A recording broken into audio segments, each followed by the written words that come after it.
নমস্কার, সুরজিৎ মান্না ক্রিয়েশনস চ্যানেলের পক্ষ থেকে তোমাদের সবাইকে সুস্বাগতম। আশা করি তোমরা সকলে ভালো এবং সুস্থ আছো।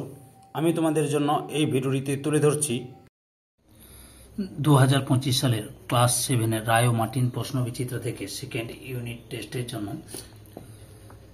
বাংলার অ্যাকচুয়াল প্রশ্নপত্রের সম্পূর্ণ সমাধান করছি। তোমরা আমার এই চ্যানেলের মাধ্যমে ক্লাস 7-এর রায় ও মার্টিন প্রশ্নবিচিত্র থেকে সেকেন্ড ইউনিট টেস্টের জন্য বাংলা, ভূগোল, ইতিহাস, পরিবেশ বিজ্ঞান অলরেডি আমি তোমাদের সামনে ইতিহাস ও ভূগোলের সবগুলো সেট আলোচনা করে দিয়েছি। বাংলা শুরু করছি এবং জীবন বিজ্ঞানের সেট অনেকগুলো সেট হয়ে গেছে। ওই ভিডিওগুলো দেখতে চাইলে আমার চ্যানেলের প্লে লিস্টে গিয়ে দেখে নাও, না হলে এই ভিডিওর ডেসক্রিপশনে তার লিঙ্ক দেওয়া আছে, ওখানে ক্লিক করে দেখে নিতে পারো। তার আগে তোমাদের কাছে অনুরোধ, তোমরা ভিডিওটি না টেনে পুরোটা দেখো। ভিডিওটি কেমন লাগলো কমেন্ট করে জানিয়ে ভিডিওটিতে লাইক দাও এবং শেয়ার করো, এবং চ্যানেলে নতুন হলে চ্যানেলটিকে সাবস্ক্রাইব করে চ্যানেলের সঙ্গে যুক্ত হয়ে যাও। আলোচনা শুরু করছি। 19 নম্বর পেজের 1 নম্বর স্কুল যাদবপুর বিদ্যাপীঠ, এই স্কুলের প্রশ্নপত্রের সেটটি আলোচনা করছি। তোমরা পুরো ভিডিওটি লক্ষ্য করো।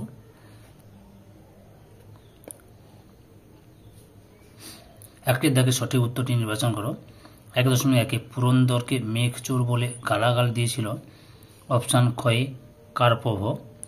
1.2 এ পথে আমি যে গেছি এটি একটি। অপশান ঘয় রবীন্দ্রসঙ্গীত।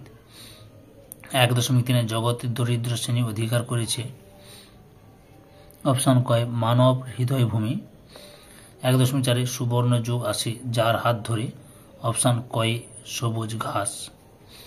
1.5 যে শব্দের অর্থ প্রকৃতি প্রত্যয়ের সম্মিলিত অর্থ থেকেই পাওয়া যায় তাকে বলে। অপশান কয় যৌগিক শব্দ। 1.6 সঠিক বানানটি হল। অপশান কয় শশীভূষণ। 1.7 কঠিন বানানটি হল। অপশান কয় শুশ্রূষা। 1.8 জলদ শব্দটি কি মাঠে ময়দানে শব্দটি কি ধরনের শব্দের উদাহরণ। অপশান ক্ষয় শব্দদ্বৈত।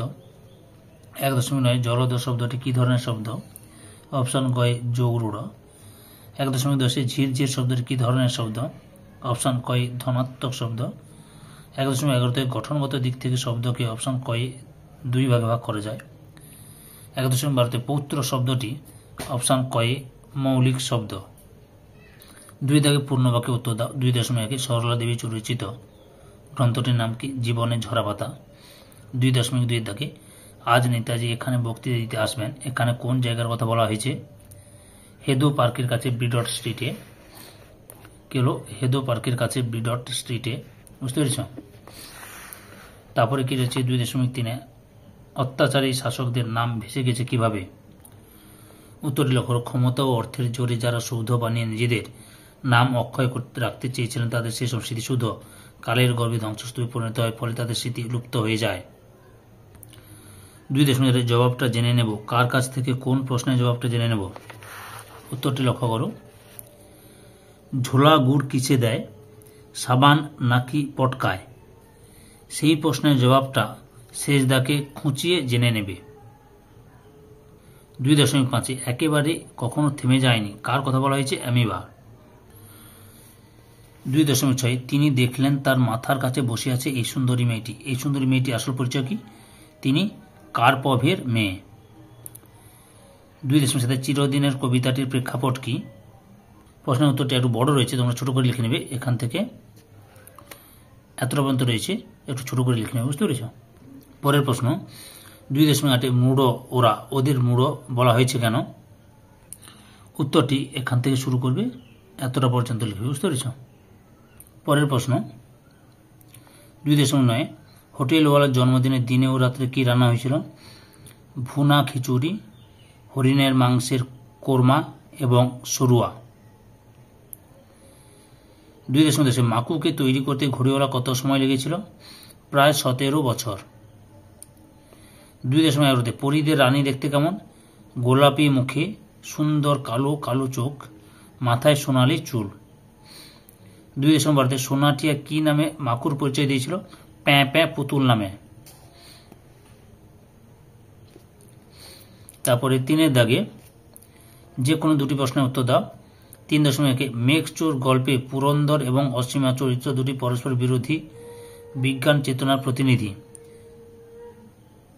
কে কোন ধরনের প্রতিনিধিত্ব করছে তা বুঝিয়ে লেখো। উত্তরটি এখান থেকে শুরু করবে, বুঝতে পেরেছ? এত মধ্যে লিখো, পরের অংশটি দেখাচ্ছি। বিজ্ঞানের পুরন্দর পরপর লিখে নেবে। অসীমা, আলোচ্য দুই চরিত্রের মধ্যে আমি অসীমাকে সমর্থন করি। এতটা পর্যন্ত লিখবে, বুঝতে পেরেছ? 3.2 আমার সোনার বাংলা গানটির রচনার প্রেক্ষাপট কি? 1905 সালে বঙ্গভঙ্গের প্রেক্ষাপটে গানটি রচিত হয়েছিল। 1905 সালে বঙ্গভঙ্গের প্রেক্ষাপটে গানটি রচিত হয়েছিল। গানটি পরে আর কোথায় ব্যবহৃত হয়েছিল না, বাংলাদেশের জাতীয় সঙ্গীত হিসেবে ব্যবহৃত হয়েছিল। 3.3 এরকম মনে করলে ভুল হবে। উক্তিটি কার? কোন প্রসঙ্গে কেন বক্তা এমন উক্তি করেছেন? উত্তরটি এখান থেকে শুরু করবে, এতটা পর্যন্ত লিখবে, বুঝতে পেরেছ? 4 দাগে যে কোনো দুটি প্রশ্নের উত্তর দাও। 4.1 নোট বই কবিতায় কবি পাঠককে যে সত্যের কাছে পৌঁছে দিতে চেয়েছিলেন সেটি কি? এখান থেকে শুরু করবে, কবির উদ্দেশ্যে এত পর্যন্ত লিখবে। পরের প্রশ্ন 4.2 স্মৃতিচিহ্ন কবিতায় কবি কোন স্মৃতিকে অবিনশ্বর নিত্য সমুজ্জ্বল বলেছেন? এখান থেকে শুরু করবে, যারা দরিদ্র, এখান থেকে শুরু করবে, দিয়ে চিরবিরাজিত থাকবেন, এত পর্যন্ত লিখবে। পরের প্রশ্ন 4.3 একটানা তার বিচিত্র ধ্বনি ওঠে। একটানা বলতে কি বোঝানো হয়েছে? বিচিত্র ধ্বনি কি? এখান থেকে শুরু করো, এতটা পর্যন্ত লিখো। 5 দাগে নিচের প্রশ্নগুলি উত্তর দাও যে কোনো দুটি। 5.1 সার্কাসের লোকেদের জঙ্গলে থাকতে হয়েছিল কেন? এখান থেকে লেখা শুরু করবে, এতটা পর্যন্ত লিখো। পরের অংশটি দেখাচ্ছি, এতটা পর্যন্ত লিখবে। 5.2 হোটেলওয়ালার জন্মদিনে রান্নার জন্য কে কি নিয়ে এসেছে? এখান থেকে শুরু করে এতটা পর্যন্ত লিখো। পরের অংশটি দেখাচ্ছি, লেগে পড়ে, এতটা পর্যন্ত লিখবে। বটতলার পিছনে ছোট নদীটির ধারে কি কি শাকসবজি হয়? বটতলায় মিষ্টি শাকালু, পালং শাক, টমেটো হয়, ডুমুর গাছের ডুমুর, সজনে গাছে সজনে হয়ে থাকে, এতটা পর্যন্ত লিখবে। পরের প্রশ্ন 5.3 পেয়াদা কোন ফাঁদে পড়েছিল? জঙ্গলে পাতা ফাঁদগুলি কেমন তার বিবরণ দাও। এখান থেকে শুরু করবে, এতটা পর্যন্ত লিখবে।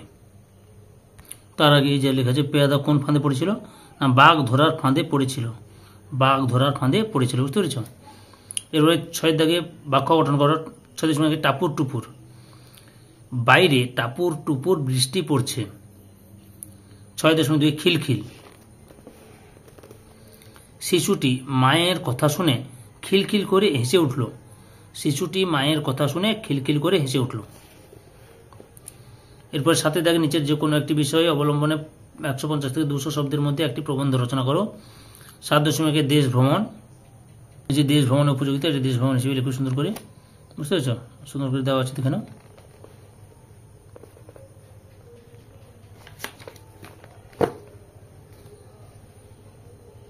এতটা পর্যন্ত লিখবে, না আরও রয়েছে, সরি আরও আছে একটি অঙ্গ, এতটা পর্যন্ত লিখবে, বুঝতে পেরেছ? এই ভিডিওর লাস্ট প্রশ্ন 7.2 পরিবেশ রক্ষায় ছাত্র সমাজের ভূমিকা। লক্ষ্য করো, পরিবেশ রক্ষায় ছাত্র সমাজের ভূমিকা সুন্দর করে লিখবে।